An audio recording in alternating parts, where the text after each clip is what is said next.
Hey everyone, this is Bennett, and you're listening to Heavy Mental Breakdown.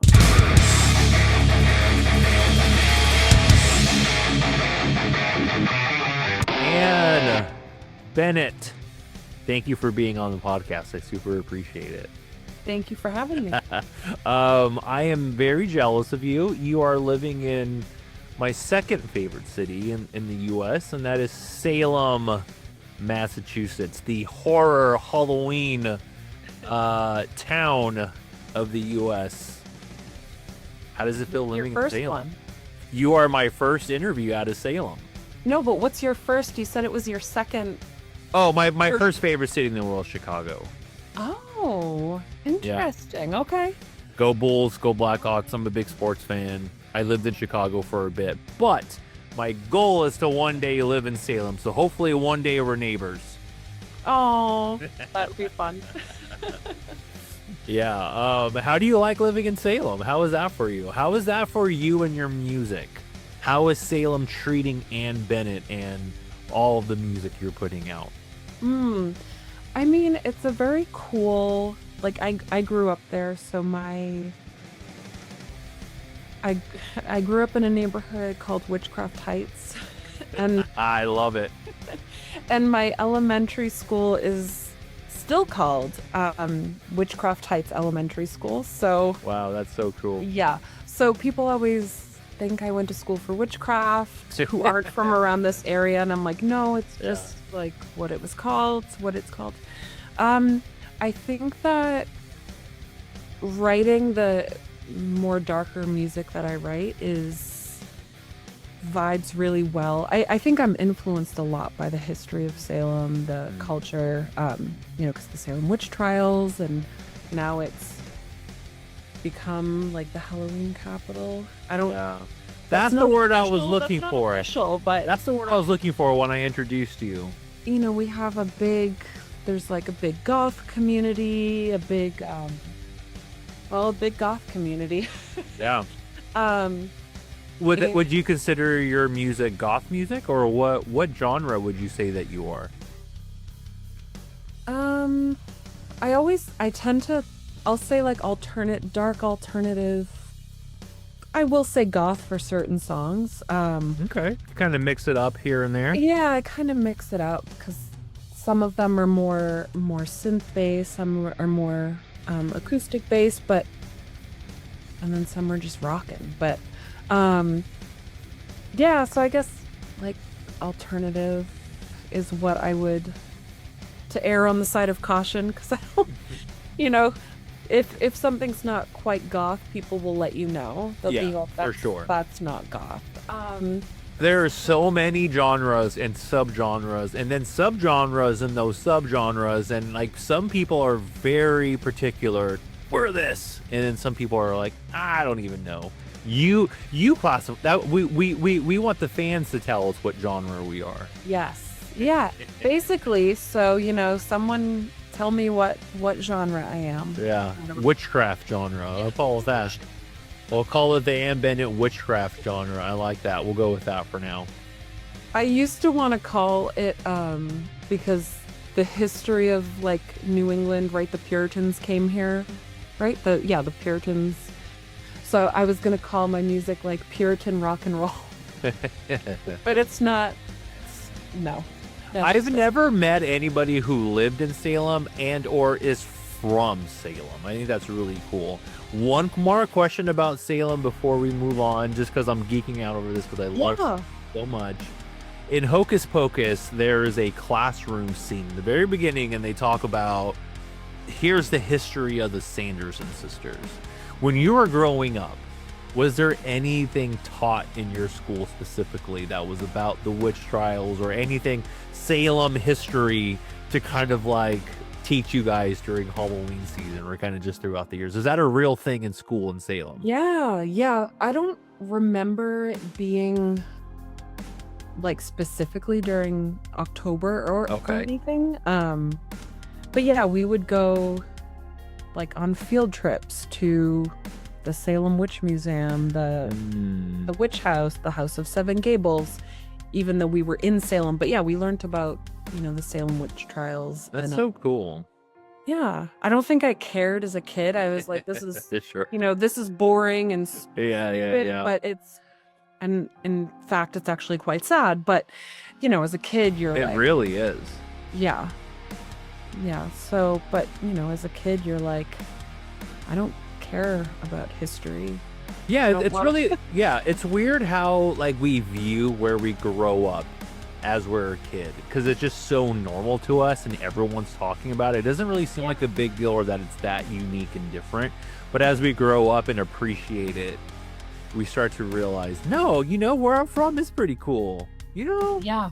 Yeah. I hated it for so long. Yeah. Like for so long, I hated it. Yeah. I grew up in the Bay Area. Whenever people would ask me about San Francisco and stuff, I'd be like, yeah, it's cool. It's just really crazy, really crowded. I don't know. But the more I grow up, I'm like, you know what? Actually, San Francisco is a dope town. It's a dope I like San Francisco. Yeah, I like it. I've only been a couple times, but I like it there. There's actually a decent goth scene in San Francisco. I don't know if you knew that or not, but if you're ever in San Francisco, you should hit up one of those clubs, and I'll definitely point you in the right direction, because there is a pretty cool goth alternative scene out in the Bay Area for sure. All right, I'll have to check it out. Yeah, definitely. So for anybody who doesn't know about you and your music, what is just kind of a brief surface level understanding of you? How long have you been doing this for, and who inspired you, if anybody, to start doing this? So I've been writing songs since I was like a little kid.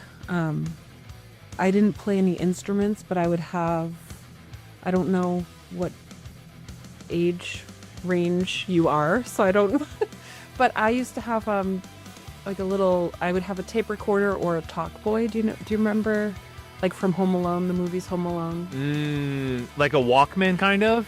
Well, it was a talk boy, and it would speed your voice up or slow it down. Oh, I know what you're talking about. Yeah, that was highly used in Home Alone 2. Home Alone 2, yeah. Yeah, so I know what you're talking about. Yeah, I had one of those, and I would pretend that it was different voice. Like, I had a radio show, so I would cool. like lower the voice and be the announcer or whatever, DJ. And then I would be like, and then I would play a song. I'm saying it as if I play guitar, but I didn't. I just would sing. And so I would write songs, and my dad would write songs as well, and he had like a little studio in the basement of my house growing up, so I would just go in there and mess around with the keyboard and just mess around. And I was very much influenced at the time. Like, growing up, I was obsessed with Mariah Carey. That was my it might seem weird now. Like, I don't know any of her music past the year 2001, and everything from the 90s, I was like, I would write her letters. Oh, wow. Be her. Cool. Because she had curly hair, and I was like, I have curly hair. And you identified with a singer who kind of had a similar vibe. I get it. Yeah, and she wrote her own music, which was not as common for pop stars or R&B stars to write their own music. So yeah, I really wanted to be her. And then as I got older, I became more into like Tori Amos and Kate Bush and PJ Harvey, and then sort of more on the alternative scene of things. So okay, yeah. So when did you start kind of like in a way professionally doing it, where you're putting out music videos and doing just more putting your own music out there? How long has that been going for? That's been, so as a solo artist, since 2021. So I did have a little duo. We actually just put our stuff on Spotify and like Apple Music and everything. Just a friend and myself and a friend, we were called Pleasure Garden, and he played the keyboard, piano, synth. I played guitar. We both sang and wrote the songs. We only had one EP, but so I did that for a while, for like maybe 10 years. And then, but at the time we didn't know how to release music on streaming services. We would just make CDs and give them to people. I think Spotify had just started. And Yeah, I was going to say like 10 years ago, I don't even think streaming was even really a yeah, thing. maybe it wasn't even. Yeah, maybe it was though. That's weird. I don't know. I don't remember. We would, yeah, so we would make CDs and try to, you know, get our name out there that way. But then as a solo artist since 2021, I just decided to start really taking it seriously. I think the pandemic had a lot to do with that. I was gonna ask if the pandemic had anything to do with you kind of just remembering in a way like who you are and what you love, and hey, I want to get back into this again. Yeah. I feel a lot of us went through a really weird awakening moment that year, and just realized that life is so short and we need to do the things that we love. Yep. It was really, I did this year-long like songwriting academy. It was based out of the UK. A year long? Yeah, it was virtual, but you could go to the UK. Well, before the pandemic, they had it where you could go to the UK and do part of it there. It was just this, it was called an academy, but it was really beneficial, but it was students, you had to like interview and you got accepted into this program, and you would have mentors who were maybe prolific songwriters. So I partnered up with a guy named Paul Statham, who's a British songwriter who he worked with Peter Murphy, Dido, some other artists, but him and I really clicked because he was more of that alternative goth type songwriter. So I worked with him a lot. But there was also the woman who wrote Genie in a Bottle by Christina Aguilera. She was one of the mentors as well. I didn't really work with her. I met with her a few times, but yeah, so I did that for a year to like really get my songwriting down and get feedback, like honest feedback on how to become a better writer. And so I did that for a year, and then I started releasing my songs kind of that I started writing from the program. So this has been going for about 4 years now. You've been doing this. Yeah. Is that? Yeah. If you started in if you started in 2021, I guess depending when you started, it's been about 4 years now. How has it been going so far? Like, what has the reception been like to your music? It's had its ups and downs, definitely. It's hard to, I think I'm still. When I first started doing it, I was like, I'm going to be this like goth or country goth type. Country goth? Yeah, I'm not a country music person, but like sort of that Southern Gothic, like Johnny Cash type. I don't know. I'm really into that as well. But cool.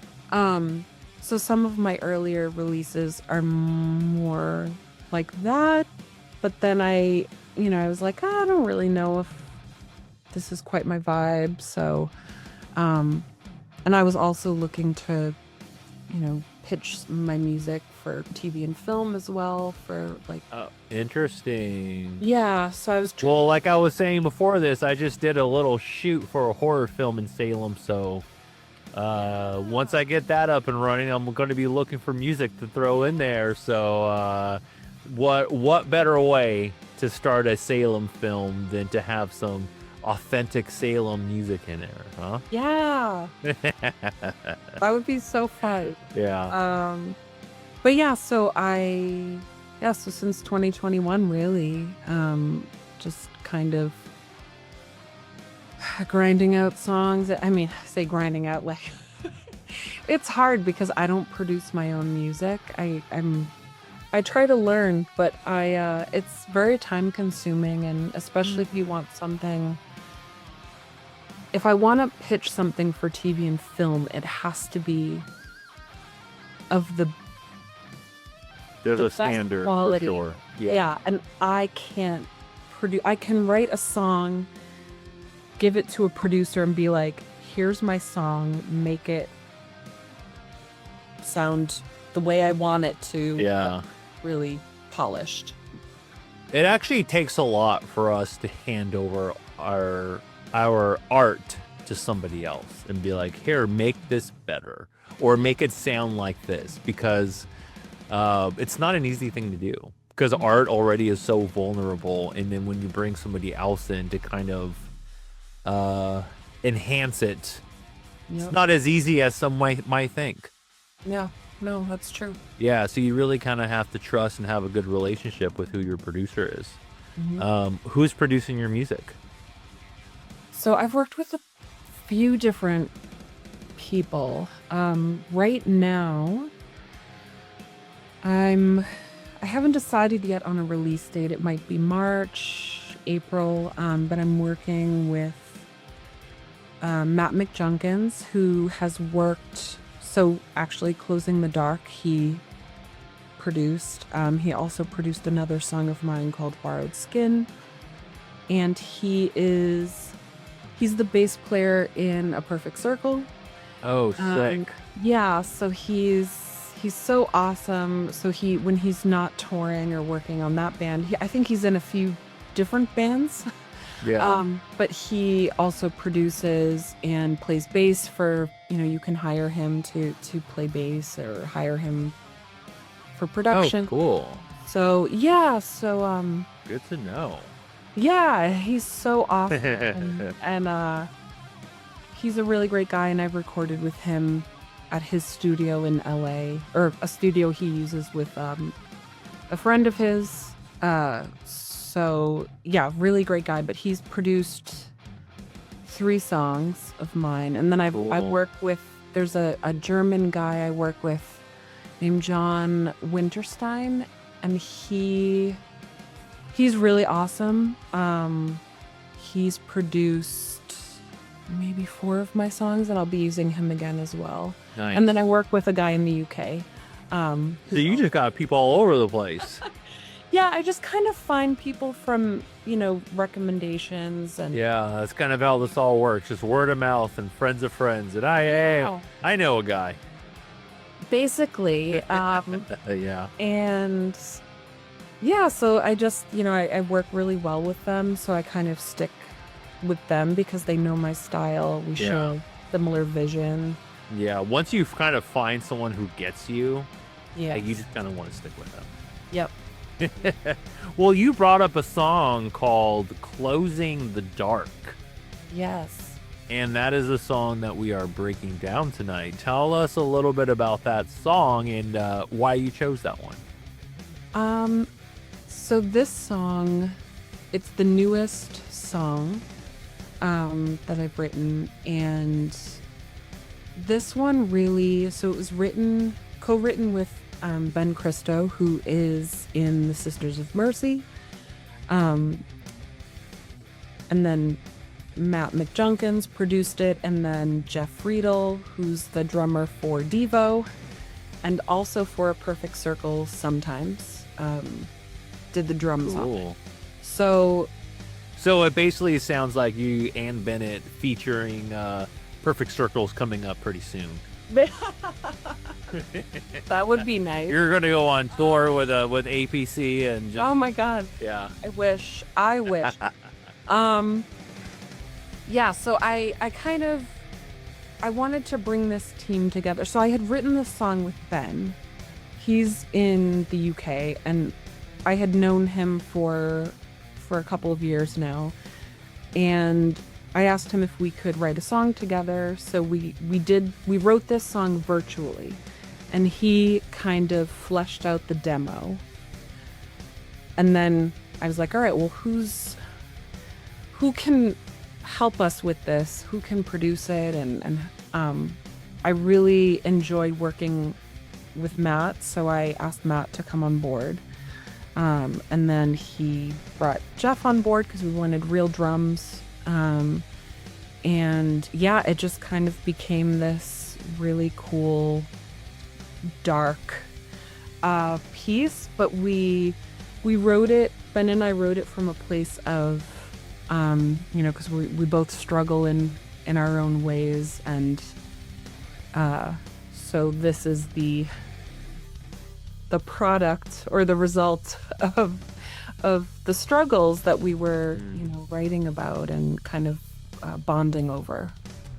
One thing I think is really cool about your story is that this proves that things kind of just start happening once you start. Like I'm sure you didn't know of these producers before you started making music, and it was just, you know what, I have a vision, I'm gonna do something with it, and let's see what happens. And then before you know it, like you have features on your songs, and you have some iconic rock stars helping you do it, and it starts to roll. It starts to kind of just pick up momentum. And a lot of people don't start things, especially music, because it's kind of very intimidating. And honestly, it's a little intimidating to me too, because it's like, okay, guitars and bass and drums and synths, and then okay, after I even write something on a guitar, okay, who's gonna fix this and how am I gonna put it out? And there's just a lot of steps. There's a lot. I think your story kind of proves that if you're passionate about it, it'll happen. You just gotta start, and then you'll start finding those connections. And then once you need a producer, it's like, oh, I know this person, that person. It's like, who's the best person to do this one? And then you have these options. So I think that's really cool. Yeah. No, I'm so grateful and lucky that I got to meet these individuals, and I consider them friends now, and like we have a working kind of relationship where if we wanted to do this again, we could like, let's work on another song together. Yeah, you never know what will happen with a relationship. Keep those connections close. Those are important. Did you say what the song was about by any chance? So the song, I think it means different things for me. Yeah, for so you, we what wrote is this song? Yeah. So we started with ideas of, so I live in a really old house, and I'm always, any meetings or writing sessions I'm in, I always do it in this room here, which I'm in the attic space. This cool. is my recording studio. And I'm in my basement right now. I love how artists and horror people and witch lovers and stuff like that, like we just like little dark spaces and just like being fine, and just like I'm gonna create an office out of the attic. I love it. Yes, I love it. I mean, as long as you like, I can stand up straight, so it's like a tall attic, so I'm like, perfect. Yeah. This is where I'm gonna be. Love it. So yeah, so we started, the idea was like, we kind of got the house was like the theme. So like I live in this old house, and it's kind of creepy, and it has a lot of history to it, and it's dark. So that was the baseline, I think, for the song. And I remember sending Ben like old pictures of the house that I had from like the 1800s that's so cool. I found, and so I was like, oh, this could be, and I found like poems, like old poems that I was like, here's some ideas, and then we just kind of fleshed it out, because I had just finished, and I've been very open about this, but I had just finished I was at McLean Hospital, so psych hospital. Like for 2 months, kind of for treatment. 2 months. That's a long time. When I had my visit, if we're going to be bragging about our psych ward visits, for bragging, I was there for 3 days. Oh, I mean, months. Yeah. Wow. It's fine, but yeah.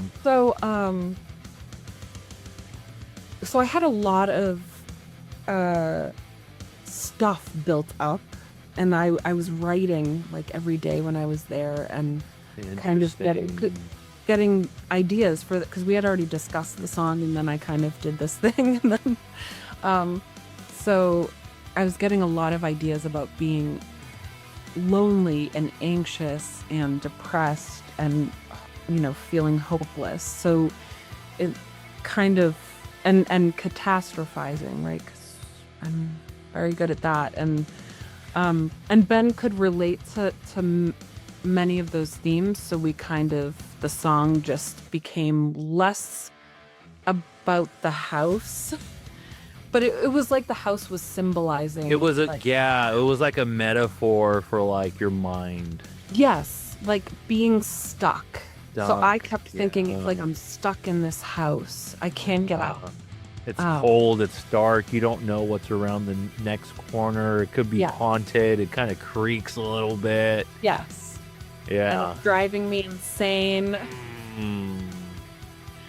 Yeah. So, that's kind of the theme. It's weird where we pull our inspirations from and when we get that creative spark. Because it's funny, like, we can be in, like, a great mood and just not at all feel the vibe of wanting to be artistic or creative. But when we're in an atmosphere where we don't know if we'll ever be there again, and sometimes we don't want to be there again, so it's like, while I'm feeling this, I'm going to get this out so I don't forget about how this feels. Yeah. Especially with music, like a lot of it, doing this podcast, I've realized that a lot of people have to go back to the place that they were when they're writing to try to get back in that mindset of a feeling. And so I think while you're in the feeling, that's an amazing place. That's an amazing place to write from. And the fact that you thought about it and you're like, you know what, I'm going to use this moment to get out of my head and put these thoughts on paper. Yep. Interesting. I like it. Well, like I said, I have not heard this song yet, and you sent me the lyrics, but I haven't even looked at them yet. Because I want to do a live reaction to this song, and I'm very stoked to hear it from everything you've told me. So, all right. This is Ann Bennett featuring Ben Cristo, Closing the Dark. Let's break this track down. Tonight, death walks again in this evil house.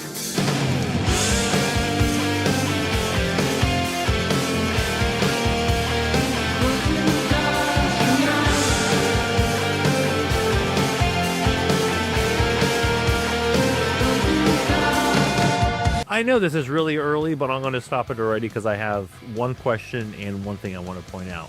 I love the band 69 Eyes. Have you ever heard of them? Yes. So the intro took me to a 69 Eyes track. Oh, no way. So it was actually, Ben's idea to put like it's from a movie. I can't, So I was going to ask that. So that intro, that's from a horror movie. Is this from like a horror movie or just like a movie, or like where's that from? No, it's from oh my god, 13 Ghosts. I think the original. Oh, cool! I love that movie. I think it does sound very familiar, and I love when artists, because I love like horror punk bands. Like grew up on the Misfits, and like I love horror themes, and when I'm a big fan of Calabrese too, and they're like a horror punk band out of Arizona, I want to say, they start off a lot of their tracks with like song like lyrics from horror movies, like the Murder Dolls did, Wednesday 13 does, and like a lot of those kind of artists. So that's kind of where this takes me, and the dun dun dun dun dun dun. It kind of just remind me of. It just reminded me of the 69 Eyes, because I think a lot of their tracks kind of open up like this. It's a cool vibe to set right when you start it. You kind of place me in the atmosphere right away. But all right, I'm gonna rewind this a little bit, and let's continue. Dark casualty of light, the drawn out shadow by my side, a starless promise of the night. Enticed into the fall by vivid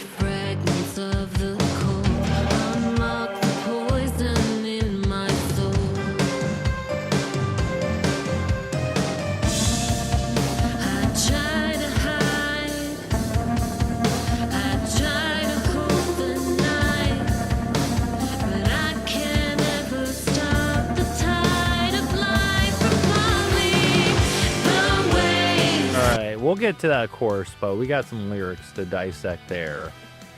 Dark casualty of light, the drawn-out shadow by my side, a starless promise of the knife. Oof. Yes. That's brutal. Dark casualty of the light. Just something being in the light during the day just doesn't seem like it matches well together. It's like, it almost reminds me of like a vampire. Yeah. Dark casualty of the light, because they shouldn't be out during the day. It should be of the night. So they're a dark casualty. I would say vampires are dark casualty of the light. The drawn out shadow by my side. You just keep this like internal. I'm gonna call it a vampire. You just kind of keep this like internal vampire inside of you that's just like, it's starless. So there's kind of no hope and no promise of the knife. I think that's what's throwing me off. I don't know what you mean by that. So tell me what this first part means to you. So, no, I think you're like, I guess I didn't really think about dark casualty of light. Like, that is so, you're so spot on about it being like vampires. I don't think we thought of that when we were writing the song, but after the fact, and like for this video, it's just me in the video, not Ben. Yeah. Hey, so he and I like it because it almost looks like a old like, film camera. Yeah. So it has kind of like a cinematic, kind of grungy horror vibe too, and there's reds, and it looks cool. Yeah, so we were thinking, not so much for the music video, but the song also, some of the photos that I had taken for the song just reminded me, it was very like Lost Boys vibes, and because that's one of my favorite films. So we were like, oh, this kind of has this like Lost Boys vibe to it. So yeah, I love that, the vampire reference, because dark casualty of light, that totally makes sense. Yeah, like when I heard that line and just the atmosphere you said, I'm like, I'm in a vampire movie. Yes. As far as the drawn out shadow by my side, to me that means like I have this other Anne that's just following me, and it's like this, like the bad, there's a good Anne and bad. Yeah. That's the bad Anne, and I can't get rid of it, and it follows me everywhere. And starless, meaning I think we wanted to set the scene that there were, you could imagine yourself walking at night and there's no stars, just pitch black at all, just pitch black, no light anywhere. Yeah. Not even provided by the stars. Exactly. And I think the starless promise of the knife, it's almost like you just want to die, but like, so when you say promise of the knife, is that almost like stabbing yourself and wanting to kill that bad side of you? Yes. Because you don't want to die, but you want to kill this side of you that makes you feel that way. Yes, exactly. So you want to kill this, all the pain and hurt and anger and trauma, whatever makes up this other person that's you. You want to destroy it. Into the fall by vivid fragments of the cold. Unlock the poison in my soul.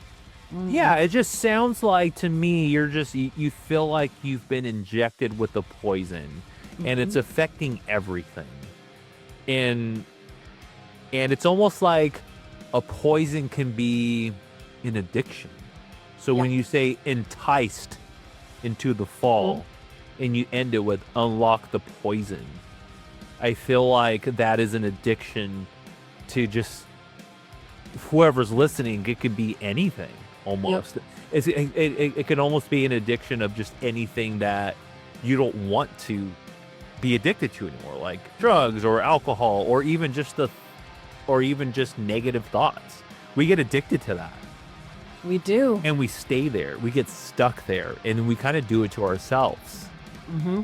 So it's like, oh, it's enticing, but then it makes me fall. So I'm enticed into the fall by vivid fragments of the cold, and that takes me to the Starless Promise, because it's like I just see myself engulfed in an addiction, and things just feel dark and cold.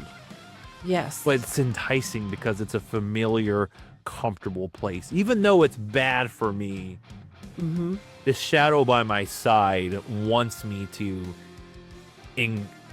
indulge in this bad things that I know is poisoning my soul. That's what I get from this first two parts here. That's incredible. Like, you're giving me more meaning now to the song as well. Like, things that I wouldn't have even, because, I'll admit, the song has been out and I haven't really thought of the lyrics much since the release. So seeing them again and being in kind of a different place from when it was written, it's so true. And yeah, addiction to whether it's alcohol, drugs, or behaviors, people. Yeah. There's so many things that you can be addicted to. Yeah, and I feel like no matter so far, we haven't listened to the whole song yet, but I feel like so far, I think anybody that has dealt with an addiction or even a struggle that they constantly go back to can relate to this first part here. Yeah. Anybody can. They can transform it into their own perspective. And I try to hide, I try to hold the night, but I can't ever stop the tide of light from falling. So light and light from falling, and I try to hide. It's like you want to go back to the darkness because you don't want to be seen. Mm-hmm. I try to hold the night. Like, I just want to hang on to it, because if light comes, it's almost scaring me away, and I don't want to see what I've done in my life, and I don't want to see what these addictions have done to me. So I'm gonna hold on to this night, because the next day, the next morning, I don't really even want to happen almost. Mm-hmm. Yeah. No, that is brilliant. It's these are your lyrics, so I know, and you're like, oh wow, this is. Yeah. But I think that that is very. Once you face the day, right? Yeah. Just that alone is you have to face it. You have to face reality. Getting out of bed in the morning is just a struggle sometimes. Yeah. Yeah, totally. You wake up and there's nothing but light coming through your windows, and you're like, no. I was hoping it was still like 5 a.m. I'm not ready for the day yet. Why is the light already out? Yep. I tend to close the curtains when I wake up in the morning because it's too dark. It's too light. I feel like I just work better in the darkness. Yeah, same. But yeah, no, these lyrics are very heavy, and it's fun to pick apart and try to relate it to what I think it might mean. And I can tell that you have a history with writing, because it's very kind of metaphorical and not kind of like, this is how I feel, this is what it is. It's like, okay, let me try to think about what Anne's talking about here. Yeah, I like it. I definitely, shout out to Ben because he helped me a lot with he's really good at this. Some of my other songs are a little, you can tell the difference, which is fine, but this is something that Ben really excels at and loves to do. So he helped me we wrote this, it took months, I think, for us to write this, because we kept, rearranging and really fleshing out ideas and lyrics and some metaphors, like how we could make it sound more interesting, as opposed to like, hey, I'm walking in a cemetery at night. I love that you brought that up, because not only is it important to work with people who you think can see your vision, but also kind of feel the same way you feel. Because music is more than just the instruments and the lyrics. It's about where that music puts you emotionally sometimes. And I think if you're collaborating on your music with other people, I think it's important that they also kind of, in a sense, know those struggles too. And I think a lot of us in the music space or creative space deal with a lot of the same things, and that's why like we all kind of get each other, and it's kind of these horror and rock and roll communities. We're all just kind of one. Yep. Do you know the band Dommin by any chance? Hey, does that name Christopher Dommin, Dommin, or Christopher Dommin? Did any of those names sound familiar to you? I think you would like them. Look up Dommin, because they also kind of remind me of this same vibe, the 69 Eyes vibe, and the synth and stuff, and they're dark, and they kind of talk about some emotional stuff. So Dommin, I would definitely look into. Okay. I haven't had them on the show yet, but that's a goal of mine. Dommin, if you're listening, please come on the show. Cool. All right. Well, let's keep listening. The waves come crashing down, close to the top tonight. We crave the ashes now, close in the dark. Received into a room by velvet language of this tune. Rewrite the chapters of my truth.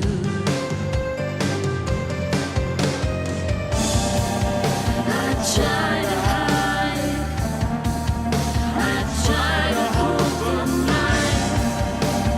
I can't ever stop the tide of life from falling.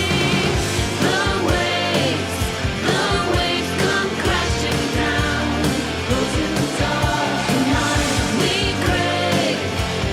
crave the ashes now, close in the dark. I have thoughts, so we're stopping.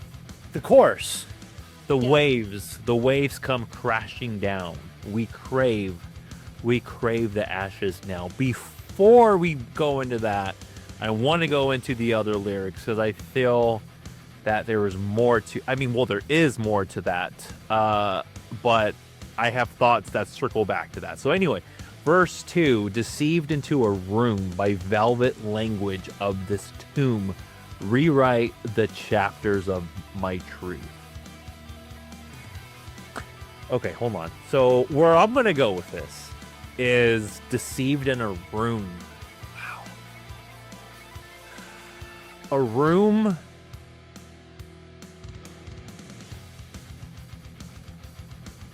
So the next line is velvet language of this tomb. Vampires are lifeless. And there's definitely energy vampires. Mm-hmm. And I feel deceived into a room can be caused by energy vampires. And velvet language of this tomb, whenever I think of vampires, I think of velvet. And I think of just like their cloaks and their coffins. And a lot of them are lined with like velvet red interior and stuff. Rewrite the chapters of my truth. It's almost like a room full of liars, a room full of energy vampires who are rewriting what they think your life is, and other people are listening to that and they're believing it. And it's almost like you're letting these liars or manipulators or energy vampires tell your story. And that's how rumors start. That's how things that are untrue start. And it just feels like it's a room of manipulation by energy vampires. That's what I take from Deceived into a Room by Velvet Language. It's false shit. in this tomb, rewrite the chapters of my truth. And they're just talking a bunch of nonsense. Yeah. That's beautiful. Like, the way that you're describing, just like coming up with these incredible, like how you perceive the lyrics, how you, amazing. Like, because now I'm like, yeah, because I'm like, yeah, that's so true. Because I think initially I thought probably along similar lines, but that I'm being, yes, someone is lying to me to come into this room in this crazy house that I live in. And the velvet language of this tomb is like, it's beautiful. It's cloaked in beauty and mystery. It feels good. It looks good. Yeah. So you're like, okay, I'll come into this room. Yeah. And but once it becomes a tomb, it's closed and it's done. yes. Yeah. So it looks good, but you don't know the truth that lies inside of it. Right. And then once it closes. And now that you're in it, whoever is in there, the room, is going to rewrite your life. Like, rewrite what is... They're going to tell your story, but who knows if they even got it right. Exactly. Yeah. So then we go into the pre-chorus again. I try to hide, I try to hold the night, but I can't ever stop the tide of light from falling.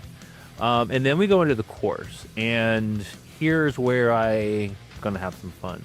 The waves come crashing down, closing the dark night. We crave the ashes now, closing the dark. Beneath the rafters, a murder gathers. The waves come crashing down. And to me, this seems like a murder on the water in the ocean. Almost like they're not even capable. Whatever needs to die isn't even going to get the respect of being buried. They're going to get thrown out to sea. The ashes, maybe it's not even a body. Maybe this body has just been torn to pieces and has kind of disintegrated. Like, you want nothing to do with this person anymore. And it's almost like now it's just like, it's like a, what's it called? Like a cremation almost. And it's like, this is the ashes of what this was. A murder. You've killed my spirit. You've killed my ghost. You have killed my energy.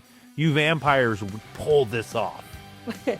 But I just want to get rid of this and not even think about it anymore. So I'm just going to take these ashes of what I used to be, or what you think I am, and throw them in the sea and let it scatter and just pop up wherever they need to.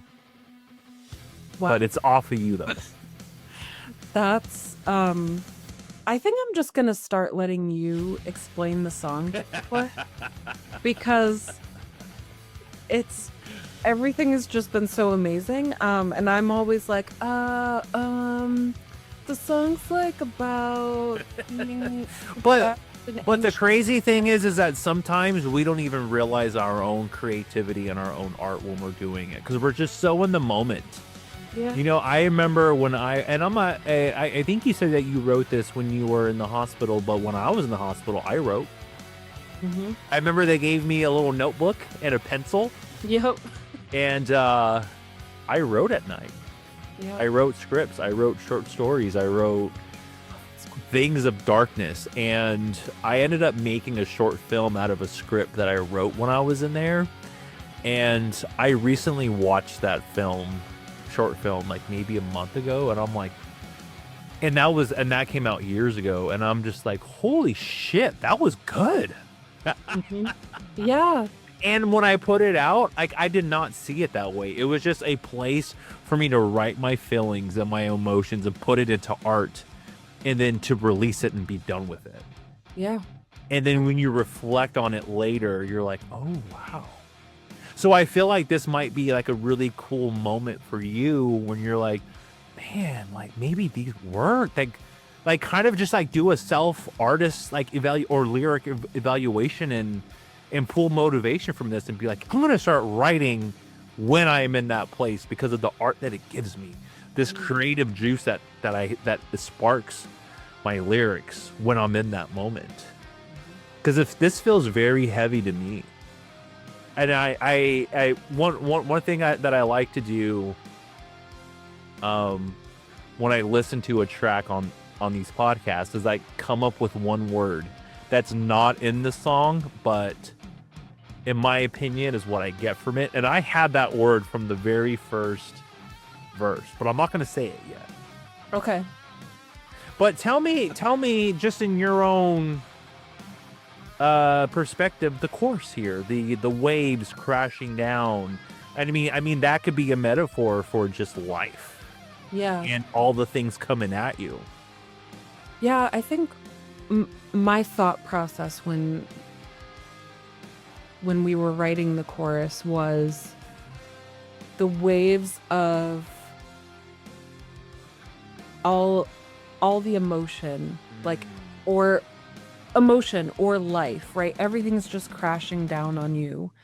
And in my mind, we crave the ashes now is like craving just being nothing, being like death almost. And the interesting thing is beneath the rafters a murder gathers. I believe we came up with that line because I'm obsessed with crows. So do you know that like a group of crows is called a murder of crows? Did not know that, no. So, and I've been obsessed with crows for a long time, and like I just want to be friends with them, and I actually started. Cool.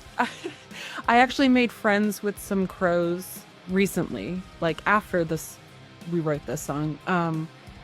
But yeah, they're like my little murder of crows. So anyway, that's cool. That's how we. I've never seen more crows in my life than when I was in Paris. They were just everywhere. Oh, Yeah. I've never been to Paris. Everywhere that I went, I just saw a crow. And then when I went to the train station to go to like, because after that we took off to Italy from Paris. Yeah, but when we were at the train station, there was just crows everywhere. It was wild. So goth. It was a murder scene like you wouldn't believe of crows at the train station in Paris. Oh, I love it. I love it. I would have been in heaven. But Are you an Edgar Allan Poe fan? I am. Yeah. I knew it. I knew it. All right, I'm sorry. Go on. Say your course. No, it's just so I think that's how we came up with that line, if I'm remembering correctly. Because yeah, we were like, oh, a murder of crows, but it's like a murder gathers, so you don't know what. Like, are we talking about crows, or what are we talking about? So yeah, that's why we chose that. I literally just like see somebody like on a boat or like a what's it called, like a canoe or something at night. Yeah. Having like a bottle in their hand or like a something and just dumping out ashes into the waves, into the ocean, and just letting them do their thing, go wherever they need to go. But I don't want to hold on to this anymore. This is the old me. I'm going to let this go right here. Oh, I love that. The waves can take them somewhere else. Yes. Oh yeah, maybe it's the other, the evil me. Yeah, exactly. Or the mentally ill me. Exactly. And that's what I'm talking about. Like a cremation of self. Yes. A cremation of where do the cremations of just the fragments of the coldness that is you. Yep. Interesting. All right, we have more lyrics to break down. We have more song to listen to. So I think since there's one more little verse here and then the chorus again, I say let's just write it out. Let's write out the rest of the song. Let's listen to it. Let's rock out, and then we'll dissect the lyrics afterwards. Beneath the rafters,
that was Closing the Dark by Ann Bennett featuring Ben Christo. My crimson page condemns shades of 15 score years and 10.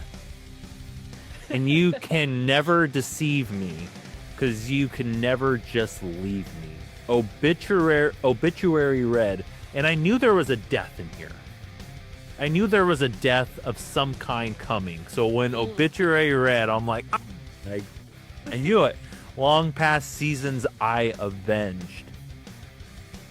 So you better believe me that you can never leave me. This might be a stretch. But it's just where my mind goes.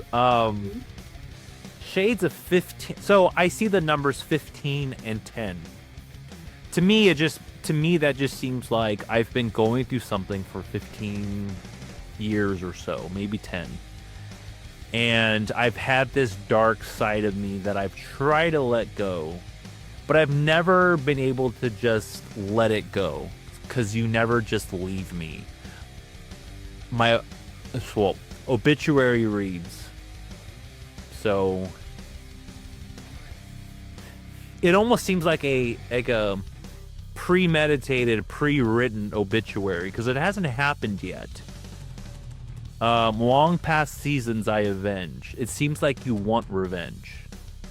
So you better believe me that you can never leave me. I am not going to let you die, because I have 15 years or so of just this person that I need to get my revenge on. Long past seasons, years, I've avenged. I need to get back at it. So don't even think about dying, because I need you, because I need to pull myself out of this. And even if I try to kill you, it might kill us both, and I don't want to do that. So I'm holding on to you to save myself, but to also kill this side of me that I want dead. And I've already planned your obituary. I know what it reads, and it's there waiting for you when the time is right. That's what I get from that. Wow. That's so fun fact about the shades of 15 score years and 10. Yeah, what is that? So that actually means I don't think we got the exact year. So because this house that I live in was built in 1730, we were trying to say how old the house was, in a way. So 15 score years and 10 really means 50. It's like a way that they talked about 15 score years. Score. Okay. Score means 20. So like 3 score years and 10 would be 70 years. So that's like the way things, it's a very old way of phrasing how old something is. It's an old way of phrasing how. It's almost like Victorian, I don't know what word I'm thinking to follow that, but I think of vampires, and I think of the olden days, and I think about vampires. Yeah, and I think of and like your house is probably like an old Victorian house. It's actually a Georgian colonial. Georgian colonial. Because it was built in 1730, and the Victorian era didn't start until the mid to late 1800s. Oh, I didn't know that. Yes, but it has some Victorian elements, because it was around throughout, all of those periods. So, yes, but that's like old English or something. I don't know. Okay. No. So that makes sense. Obituary read. And then everything you say after that is what it reads. What is that about?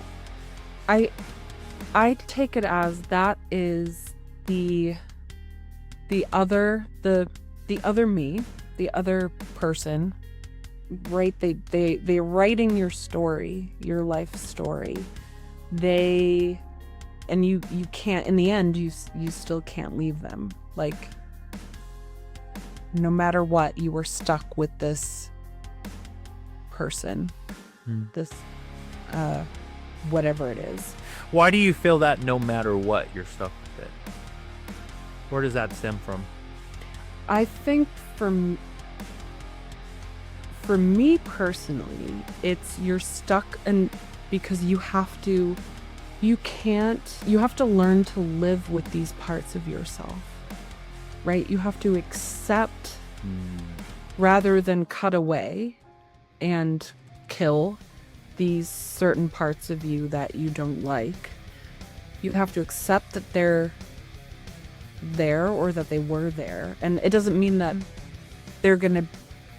that's who you're gonna be. Like, you can change, but you have to acknowledge that this is a part of you, and you can't get rid of it. It's just, you have to accept it. I actually got chills when you said that right now. Yeah. I was just talking to a band about this, and basically what we were saying was, you can't forget about the traumas of your life and the hard things you went through, because you risk repeating that pattern. Yep.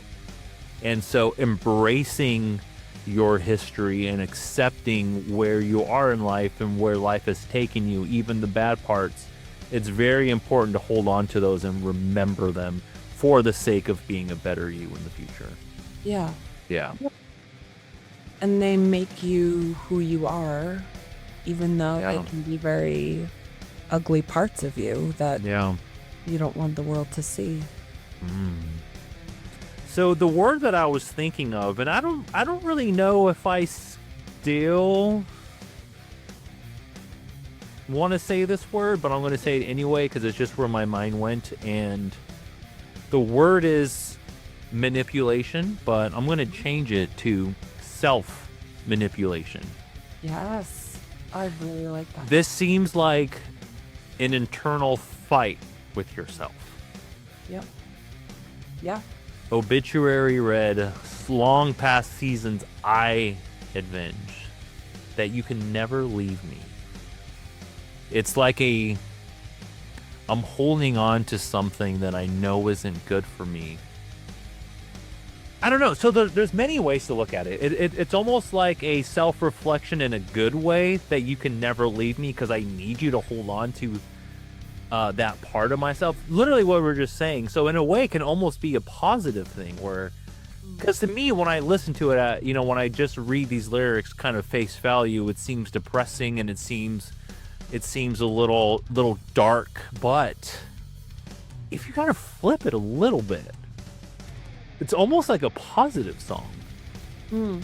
Because this darkness inside of you can't let it go.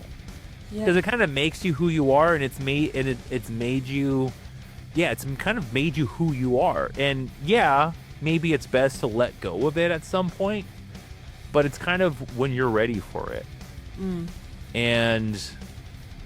But we don't really know when it's time, because we get comfortable there. It's kind of our safe place. And so it's kind of a self-manipulation of just thinking that you still need to hold on to this.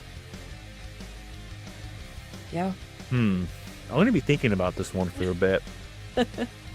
I mean, I know for me, there's many things that the song can mean. And yes, a lot of it is this other me that I hate and I have to learn to live with. But it's also, sometimes it can represent people in my life who aren't good for me. I'm just thinking of like friends or certain people, right? They're not good for you, but you can't leave them. So it could be that too, or or Like almost like a situation you're scared of leaving because you don't know the outcome of it or what's going to happen later. yeah, or you're comfortable. Yeah. In your misery. Yeah. Like in the misery of that person, or it could be an addiction, like you're comfortable in the addiction.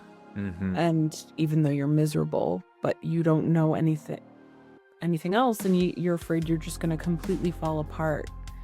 And sometimes you do.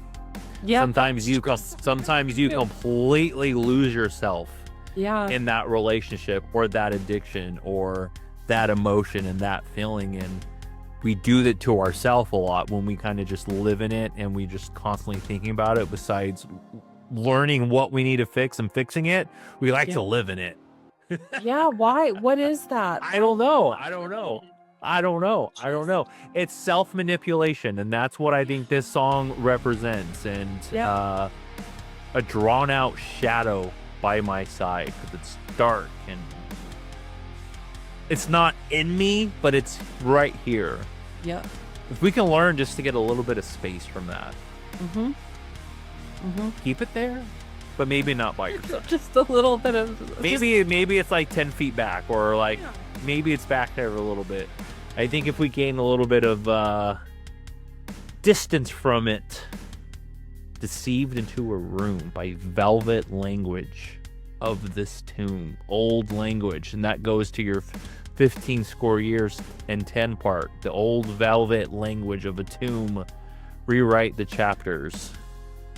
It's an old story that continues to be told. Because a lot of us go through it, and there's been a lot of times before us where people went through it. Yep. It's an old story. It's an old chapter of truth.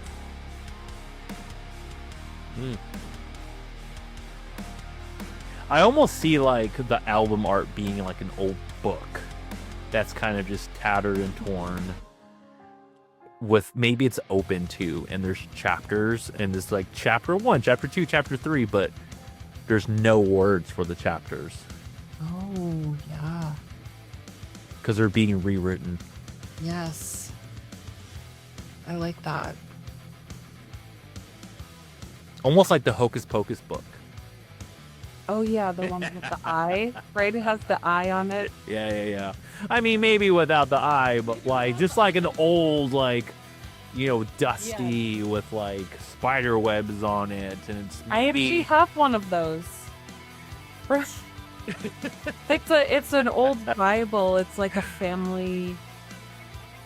It's passed down like from. It's in my family, so passed down on my mother's side, and someone gave it to me, but it has like my family's, like the last name, and they were from Ireland, so when they moved over here, I don't know, but it's from the 1800s. The pages are all, it's got cobwebs. I have it in a box, like a container, because I'm not sure yet what to do with it. That's interesting. So you live in a place that is kind of old, and you kind of, yeah, and you have this family relic that's kind of old, and then when you write a song about rewriting chapters in velvet language and shades of 15 score years and 10, it almost seems like you are talking to your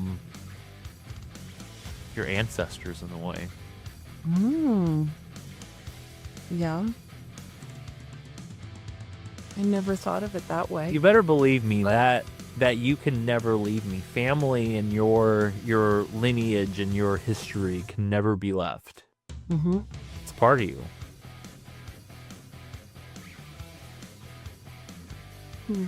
We crave the ashes. Ashes are something that used to be.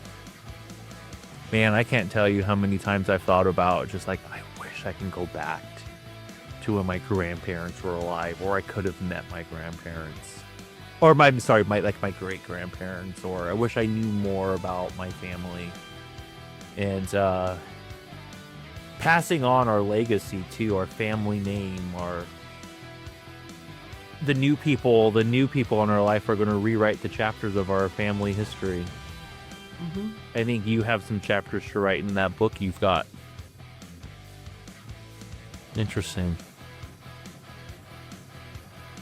That's an interesting spin on it, but I haven't thought of it, I guess, that way. But it makes sense. So long past seasons I avenge. It's almost like this. I know I am starting to just go off on a weird place, but like it almost like long past seasons I avenge. I am a strong believer in like what's it called? I love listening listening to tarot card readers and like Oh yeah. stuff like that, and they're talking about like what's the word I'm thinking of? It's a lot of us are kind of reborn to kind of past traumas, something along those lines of just like ancestry karmas, or you were reborn to because there's something in your past that you need to get over, so future generations don't have this generational trauma. And it's just I'm blanking on like what the actual terms and phrases are, but that's kind of the concept, that sometimes we're brought back because of just our ancestors, and we need to just like do better and move on past this generational trauma that we're in, and it starts with us, and we have to change that. So long past seasons I avenge. It almost seems like I'm here for a reason because of this history, my family, back from shades of 15 score years and 10. Rewrite the chapters of my truth, rewrite the chapters of my history. I like this one. Oh. This one a lot. Thank you. So when you put this song out, I know that these lyrics are, and just any kind of lyrics, any art is really vulnerable to us. But when you put this out and you released it for the world to hear, what was that release like for you? It was, it was a long time coming. I think the meaning, you write a song and you pour all this, your heart and soul into it. And then it goes through this process of you record it, multiple times, the vocals don't sound, so it kind of. Well, you write it first. So you write it and you figure out exactly how you want it, and then you record it. So there's this huge process before you even get to the recording. Yes.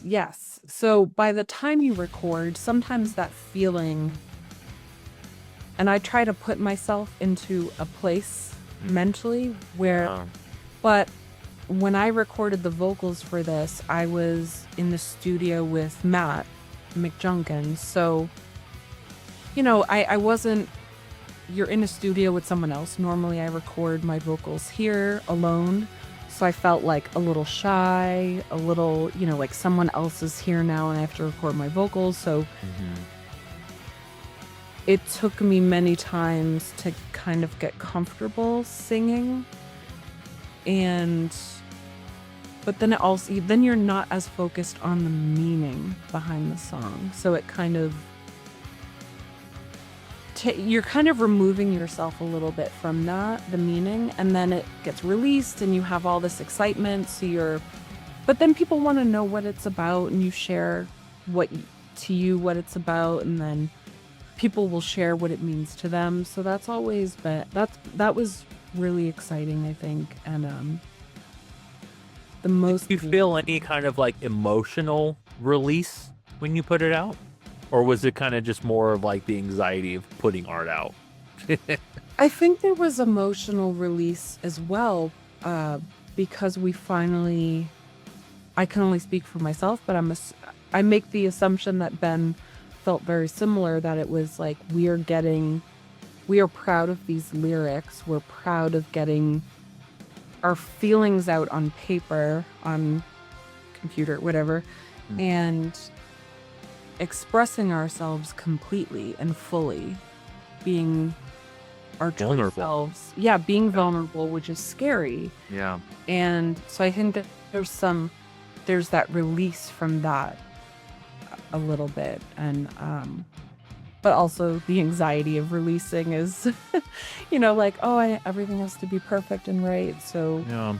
How did you feel when you had to kind of get back into that place when you were doing the next process of it? So yeah, I would assume you weren't in the same mindset when you recorded it from when you wrote it. no. So how did it feel kind of having to get back into that place for your art? It was a little bit tough because Yeah. I think a year had passed. We wrote it and then a year later released it. So actually a year and a half later released it. So I was very far removed from being in the mindset I was when we wrote it. And I think I actually ended up looking through my journal entries from that time, just so I could remember how I felt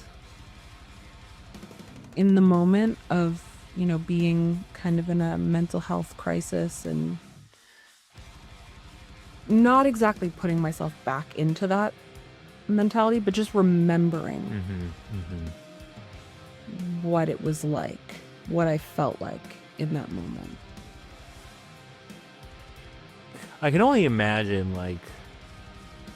I've done it in a sense of like film and writing, like narrative stuff, but in a song, I wonder how that feels to be in such a crazy spot and then write about it and then try to have to get back there in a sense. Like, were you kind of out of it for a minute when you had to relive it, or when you were done recording it, you were able to easily snap out of it, or did it kind of linger for a minute? I think it lingered for a minute, but it was also, I didn't want to get too far into the feeling, because when I recorded with Matt, he's in LA, so I flew to LA with, I have an 8-year-old son, so my 8-year-old son was there with me, and so I was also focused on being mindful of I need to get this right, so I'm not here for 5 hours while my poor child is bored out of his mind, so there was this struggle. I didn't want to be too depressed or in that moment, because then I had to be there for my son as well, and didn't want to be hey, I'm just really upset right now Yeah. for the rest of the day. You had to unlock the poison that was in your soul at the time. Yes, I totally did. So Unlock the poison in my soul. yep. You had to unlock it to release it for a bit, but then you put it back in. Then I put it back in, and now And it's there. here. It's there if you ever need it, but I feel like this is a good way of releasing the song with a meaning like this. Could be a very powerful and motivational story where something really traumatic happened to you, but you got out of it. You created art from it. You're able to then go back to it when you need it, but you're able to also put it back away when you need to. And it being part of your history.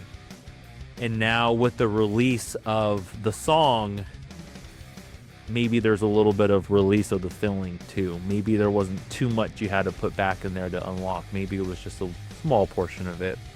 And then when you released it, maybe you let a little bit of it back out. Yeah. It's definitely a place I don't want to be again. Yeah. But that is, it's always there. So it's always there waiting to come to the surface, but the waves keep pushing it away from the surface, so yes. there will always be waves, so hopefully that doesn't reach the surface anytime soon. I know. There was a lot to unpack in this one. That was I didn't. It's like I haven't thought about it in so long. Yeah. And so, but now my mind is like blown.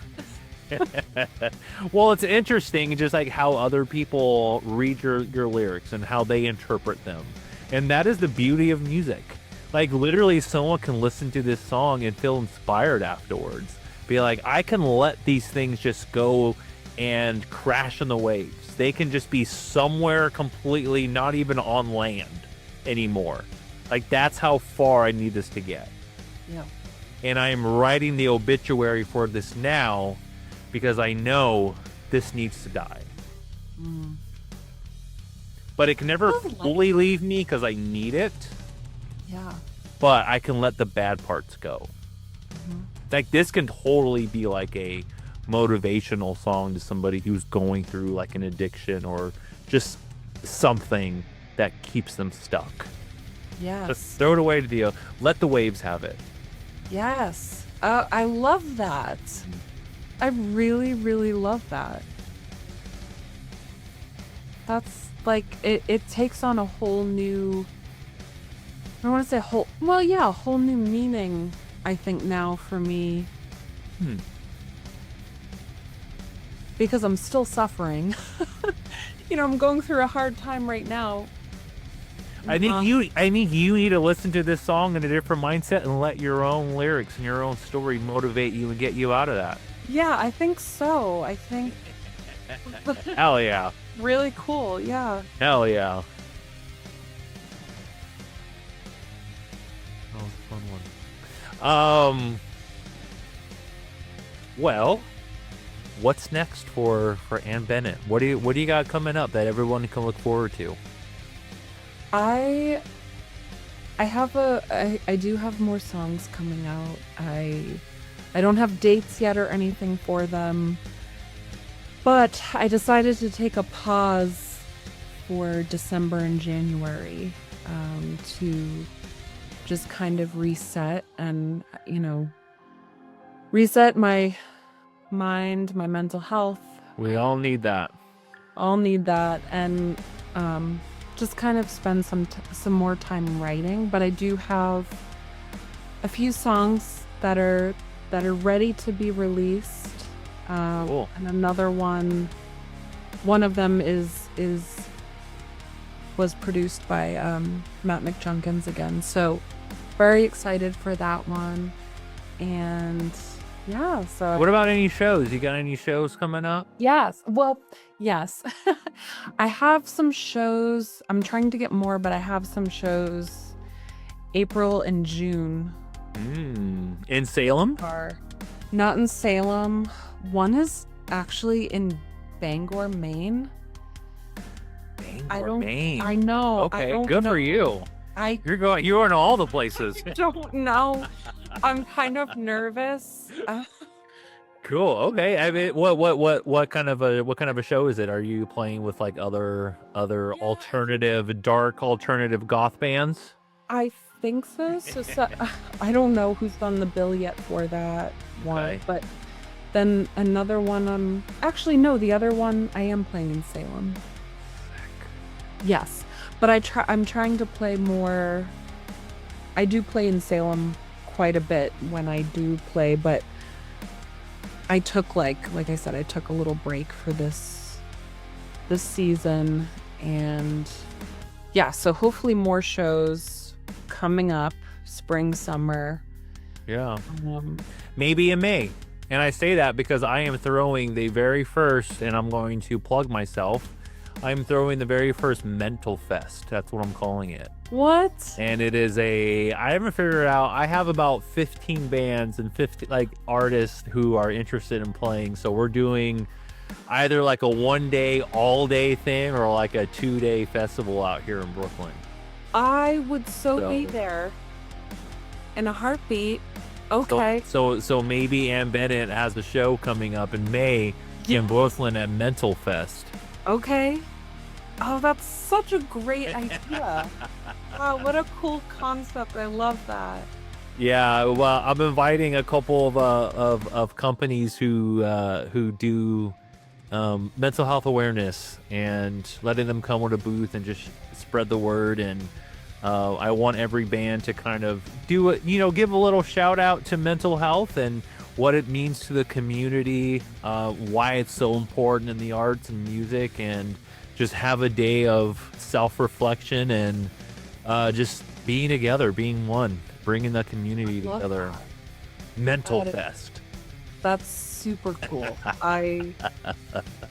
It started off as a joke, the name, but the more like I see it, keep it. but it's like written in like heavy metal, like Yes. fonts and stuff. Like it's a cool thing, like mental health rules, kind of. Yes. That is absolutely perfect. Yeah. I love that. Yep. But I would love to see you live in Salem. So I've never been to a show. The only thing I've ever done in Salem was go to all just the witch things. I've never done like a local. The witch thing's local, but like I've never done just like I'm gonna go to like a show and see like local bands and stuff I've never done that, and I think that would be a lot of fun.